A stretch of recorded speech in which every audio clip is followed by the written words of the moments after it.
Greetings, everyone. This is the Gardening Snail of Livingston, California, just trying to keep the community informed and local government as honest as possible. There's a reason I'm asking if we're paying some of Ceres' legal fees now. I'm pretty sure I found a couple of charges on the invoice that actually belong to Ceres, not Livingston. I'll point them out as we go along. But first, I want to start by pointing out that, contrary to some people's opinion, the entire bill isn't just about the recall. Although when we get to that part of the invoice, I'm going to point out what looks to me like a bit of padding going on. We'll start with General Municipal at $200 an hour, with most of the hours billed by Tom Hallinan. There's $1,900 for attending meetings, $200 for conferring, and $160 for documents and draft resolution. Keep in mind as we go along that initials coded in green on my spreadsheets are from either paralegals or law clerks, to the best of my knowledge. $680 for emails, but see that little red arrow pointing to Councilmember Casey? Livingston doesn't have a Councilmember Casey. Ceres has a Councilmember Casey. Why Livingston is being billed for something that's associated with a Ceres council member strikes me as kind of strange. Then there's $1,500 for office hours, 7.5 hours worth of office hours. Who gets the actual benefit of those 7.5 hours of office hours? Certainly not the residents of Livingston. Then there are a few of those redacted items where we're not allowed to know what they're for, but we have to pay for them anyway. Moving on to human resources, which is billed at $275 per hour. 18.6 hours were billed by the attorney specializing in human resources, and 10.3 hours were billed by a law clerk. You can see that this page was redacted almost in full, except for the dates. This section was partially redacted. Again, initials in green represent work done by law clerks. This section was more heavily redacted, except for the dates, and most of the work was done by the law clerks. This page was totally redacted, except for the dates. I added up the unredacted hours, multiplied that by $275, and came up with $2,860. That leaves almost $8,000 worth of stuff we're not allowed to know about, but have to pay for anyway. Now let's look at billing for processing public document requests at $200 per hour, with most of the work done by the law clerks. Notice over an hour of conferring going on about giving redacted invoices to the city treasurer. Even the city treasurer has to jump through the public document request hoops in order to get a copy of the invoice. Here's more conferring about things like police department records and solar permit records, all adding up to $640, as well as $280 worth of drafting letters and responses. There are $220 worth of emails about what looks like a street address and requests about the city manager, union, police department, and solar contractor, as well as $260 about video cameras and response to client. Just who in the city the client is not specified.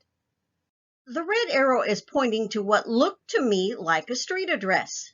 So I did a Google search, and lo and behold, it's an address in Ceres.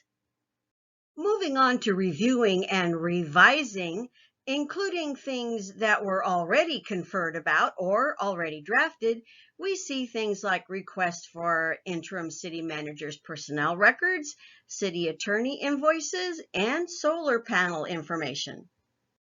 And some more reviewing and updating.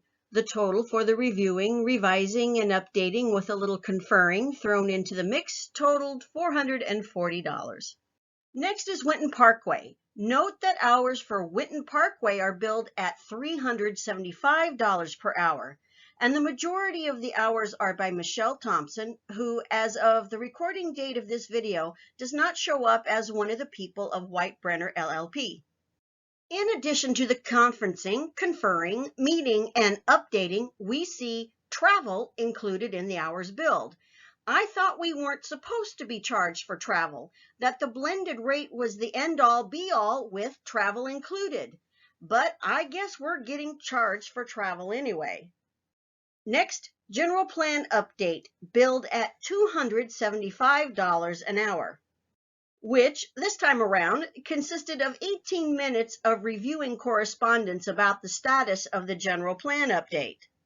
Now we get to the hours billed as recall. Of the 13 hours billed as analyzing, which includes analyzing revised correspondence, 12.3 of those hours are billed for analyzing proposed petitions and drafting correspondence. I may be just having a severe case of deja vu, but I could swear I'm seeing the exact same things over and over in these invoices like a glitch in the matrix, and all I need now is to see is a black cat to run across my living room. Here we have conferring correspondence and emails, including one about a recall signature. Why is our city attorney dealing with signatures? Isn't that the job of the county? More revising and conferring, along with reviewing and revising letters, and quite a few redacted items. In fact, 50% of the charges are redacted. We're not allowed to know what these charges were for, but we still have to pay for them anyway. Finally, we get to community development, which is billed at $200 per hour.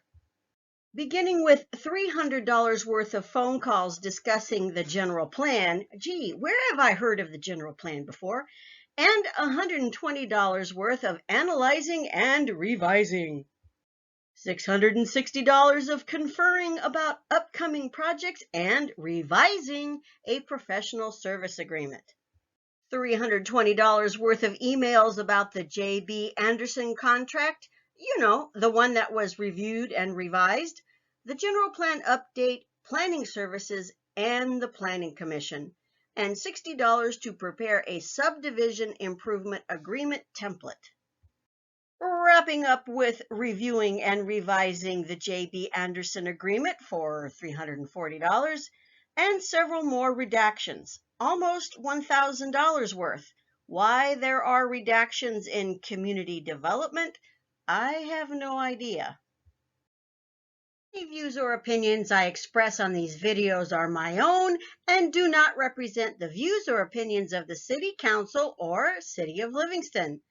Unless, of course, I am using direct quotes or video from City Council or other public meetings, then it's pretty obvious whose opinion is whose.